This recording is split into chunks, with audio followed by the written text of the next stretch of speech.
Bom dia, bem-vindos a mais um podcast deste balanço de 2 mandatos do reitor Paulo Jorge Ferreira, hoje com o próprio reitor e com a vice-reitora Ana Lilebo, vice-reitora para a sustentabilidade ambiental, que vai ser o tópico que vamos discutir aqui hoje no seio da Universidade de Aveiro. Começo com o reitor Paulo Jorge Ferreira para fazer um balanço disto que foram estes 2 mandatos. Como é que a Universidade de Aveiro evoluiu neste quesito? Acho que é uma evolução necessária a qualquer instituição do século XXI. Olhar a sua ação no presente, mas também perspectivar o que vai acontecer no futuro. E quanto ao futuro, a sustentabilidade é essencial, porque sem ela não haveria futuro.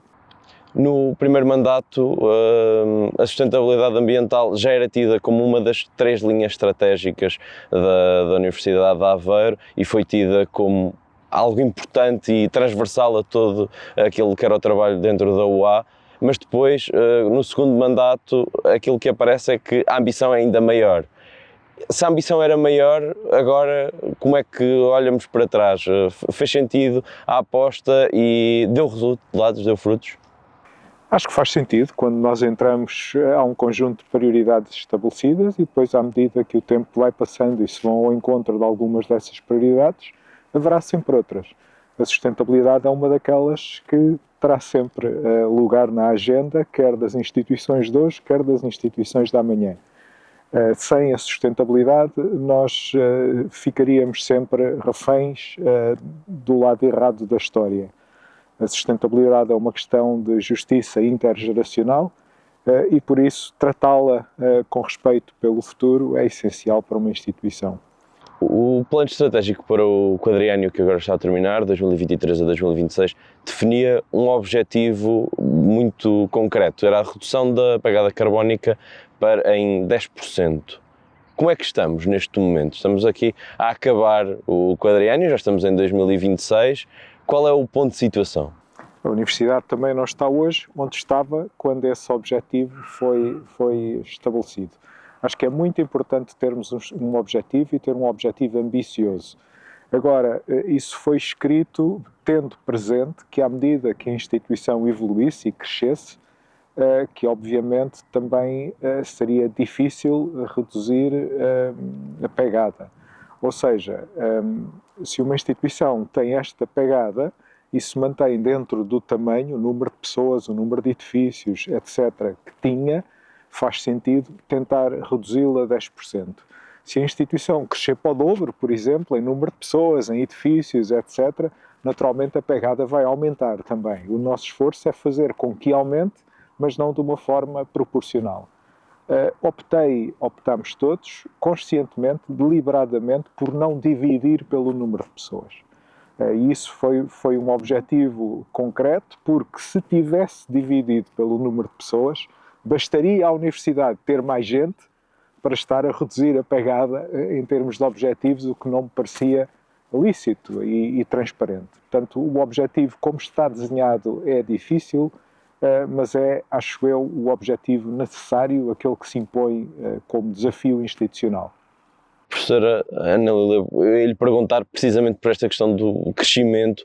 A Universidade conseguiu, pelo menos, não aumentar a pegada, não houve um boom nisto que é o impacto ambiental que a Universidade tem, apesar de, especialmente se considerarmos os 2 mandatos, a Universidade cresceu bastante.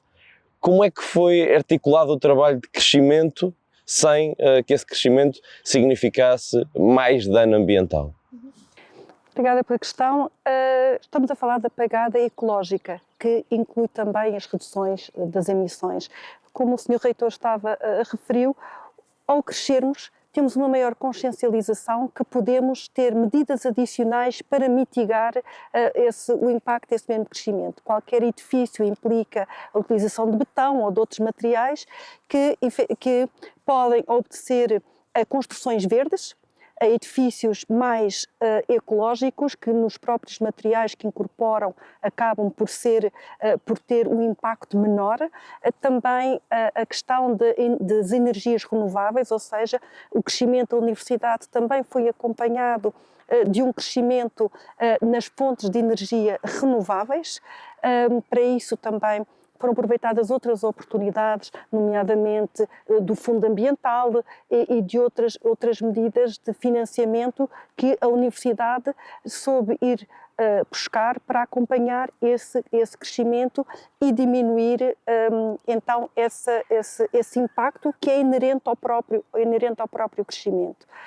Depois também há aqui a própria comunidade, que também está muito desperta para essas questões e que também promove alterações de comportamento. Portanto, nós temos falado no edificado, mas muito do que passa pela redução desta pegada também tem a ver com a forma como nós estamos em sociedade e nesta comunidade, como a utilização de carro, de viatura própria ou os transportes. Temos a questão da UABike, que é um programa da Universidade de incentivo à utilização das bicicletas e das bicicletas elétricas, e que houve um reforço nessas medidas. Também a questão da reciclagem, do REAP, que era a reciclagem e reutilização de embalagens numa perspectiva de circularidade, também a redução do desperdício no caso das cantinas e dos serviços de ação social. Portanto, há aqui uma série de iniciativas que, no seu conjunto, convergem para esta redução da pegada ecológica. Nós, para quem nos estiver a ouvir e quem nos estiver seguido durante este trajeto dos vários episódios de balanço, estes 2 mandatos, já ouviu certamente o reitor Paulo Jorge Ferreira a dizer que a universidade não pode ambicionar crescer por crescer, tem que ser um crescimento sustentável. E eu, daquilo que estou a depreender, foi então um crescimento sustentável até aqui, do ponto de vista ambiental, mas há condições para a universidade continuar a crescer a partir daqui? Crescer no sentido, há condições para crescer sempre nesta perspectiva das diferentes componentes da sustentabilidade, que passam pela questão ambiental, mas tem sempre uma componente financeira e uma componente não só social, mas sociocultural. E nesse aspecto também é um dos desígnios desta universidade. Portanto, há sempre aqui a conjugação das diferentes perspectivas quando se fala em crescimento da universidade. Mas se falarmos, por exemplo, em crescimento do número de alunos, que eu não sei, até porque esta reitoria vai sair, mas se será um objetivo para o futuro. Se falarmos nisto, se falarmos num crescimento também do número de oferta curricular, há a possibilidade da universidade ambicionar isto para si mesma? Numa perspectiva, estávamos a falar de uma perspectiva de sustentabilidade ambiental, a sim, questão do número de isto claro, olhando para a sustentabilidade ambiental, fazer isto sem prejudicar aquilo que tem sido a estratégia ambiental da universidade até aqui. Ambiental. As diferentes perspectivas são conciliáveis. Na verdade, quando falamos em sustentabilidade ambiental, cada vez mais as novas gerações estão despertas para estas questões da sustentabilidade e cada vez mais procuram instituições de ensino superior que tragam não só boa tecnologia, bons edifícios, mas também espaços agradáveis e espaços em que não estejam dissociados da envolvente ambiental, da envolvente do território onde estão inseridas. E nesse aspecto, todas estas iniciativas na perspectiva da sustentabilidade ambiental, nós temos a Ria de Aveiro, temos a praia muito próxima, temos um campus com áreas de bosque, com áreas de ria, com o lago de água doce, e toda esta envolvente tem sido valorizada, temos eu vou-lhe chamar mesmo um livro aberto da diversidade, do capital natural, por assim dizer, porque não é só a diversidade biológica, nós também temos uma diversidade geológica aqui no campus e que tem suscitado muito interesse e que é uma forma de conciliar, ou seja, respeitando este espaço natural que faz parte do que os estudantes procuram, do seu desenvolvimento integral, penso que sim, que é conciliável este crescimento temos também a questão arquitetónica integrada nesta envolvente, portanto, penso que sim, que é conciliável essas diferentes vertentes. Voltando-me agora para si, no programa de ação, plano de ação que apresentou neste segundo mandato, uma das coisas que falava que estava a ser elaborado era um roteiro para que a Universidade tivesse carbono zero líquido até 2040 e nos campi até 2030. Quão longe estamos destes dois objetivos? Faltam agora cerca de 4 anos para chegarmos a 2030. E qual é o ponto de situação? O ponto da situação acho que é muito encorajador, tendo em consideração o que aconteceu durante este tempo e que nós esperávamos que tivesse acontecido. Temos o PRR em curso, temos uma área construída bastante maior, mas também temos projetos diferentes, como os que se baseiam em financiamentos do Fundo Ambiental. A central projetada, que está já em construção, que vai usar biomassa, técnicas de construção que são mais amigas do ambiente. Estamos junto à Marinha de Santiago da Fonte, uma aquisição antiga da Universidade. Adquirimos uma outra recentemente, perto daqui. Essas marinhas são úteis também como forma de reduzir o nosso impacto, promovendo captura de carbono e usando técnicas que a Ana pode falar bastante melhor que eu. E tudo isso coletivamente aponta numa direção, uma universidade que no fundo vai ser maior, mas também mais sustentável. Tenho para mim que os objetivos traçados são ainda atingíveis e que o crescimento que está a acontecer é um crescimento que irá no final subtrair à nossa pegada de carbono e à nossa pegada ecológica. Estas datas aqui, o 2030 e o 2040, são datas realistas ainda hoje? São datas realistas e temos que trabalhar sempre para que elas se mantenham realistas. Se a universidade crescesse menos, não era mais fácil necessariamente atingir esses objetivos, porque também sem alguns desses recursos e sem alguns desses investimentos não ficaríamos nas mesmas condições para ir ao encontro dessa ambição. Eu penso, como disse a Ana, que as gerações de hoje estão particularmente sensíveis a este tópico. A sustentabilidade nas universidades ensina-se. O nosso objetivo é que na Universidade de Aveiro também se pratique e que a própria universidade seja uma montra de boas práticas em vez de uma coleção de edifícios e de práticas desalinhadas com essa ambição.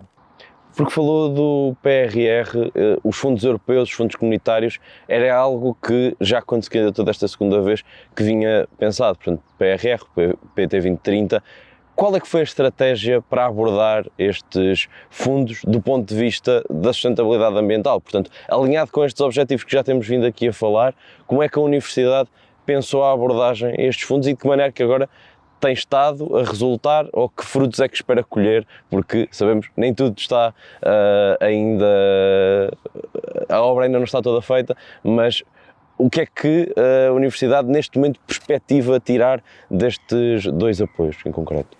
Ora bem, a pandemia atropelou-nos, veio ter connosco e mobilizou-nos durante algum tempo. Nós reagimos e acho que trabalhámos muito bem, que a comunidade se portou muito bem durante a pandemia. Teve um impacto na produção de CO2, teve um impacto no ambiente. Praticamente por não estarmos aqui, cortou na energia, na água, etc. Não por mérito nosso ou por melhores práticas nossas, mas por força das circunstâncias. Trouxe no final o PRR e o PRR colocou ao nosso dispor programas que nós aproveitámos de forma alinhada com a nossa estratégia. Ou seja, nós procuramos no PRR os recursos que eram necessários para dar corpo à nossa visão de uma universidade mais sustentável. E por isso, em certa medida, o PRR veio ao encontro das nossas expectativas, em vez de sermos nós que fomos à procura do PRR. Permitiu-nos investimentos a nível das residências, permitiu-nos investimentos a nível da energia e da produção de energia, e também, como eu disse, por outras vias, investimentos como nas marinhas e na divulgação daquilo que trabalhamos aqui. Acho que isso é muito importante. Uma universidade deve ter uma estratégia e depois valer-se dos programas e dos recursos que são colocados à sua disposição para ir ao encontro desses objetivos, em vez de, conforme vem o programa ou conforme vem a oportunidade de navegar oportunisticamente e à vista. Nesse sentido, acho que estamos a cumprir o programa estratégico traçado, que tinha sempre a palavra sustentabilidade em todas as linhas. Na vertente social, porque uma universidade é sobretudo pessoas. Na vertente financeira, sustentabilidade financeira, porque sem recursos não podia haver universidade. Mas também na vertente da sustentabilidade ambiental, onde há muito que é preciso fazer sempre.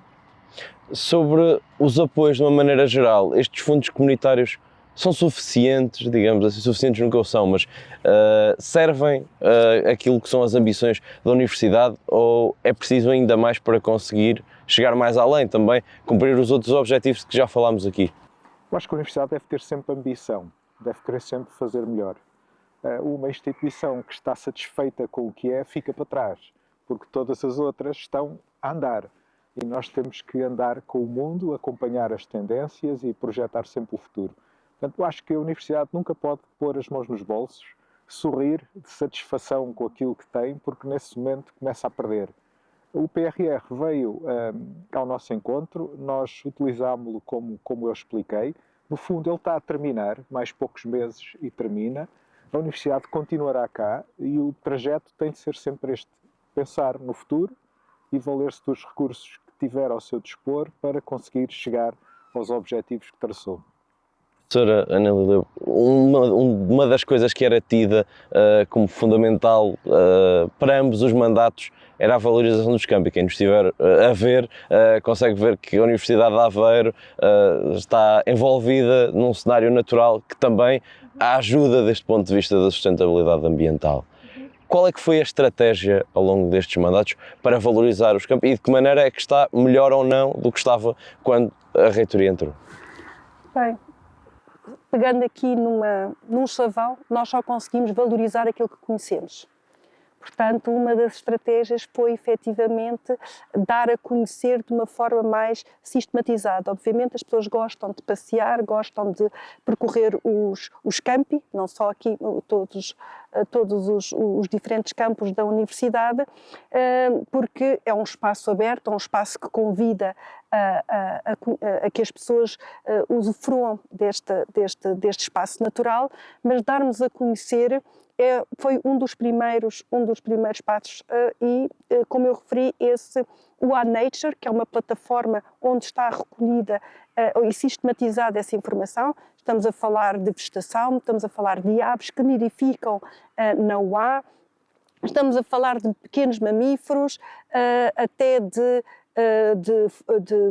eu vou-lhe chamar de cogumelos e outros fungos que existem, que as pessoas à primeira vista não se apercebem que existem, também esta diversidade geológica. Portanto, primeiro dar a conhecer, divulgar.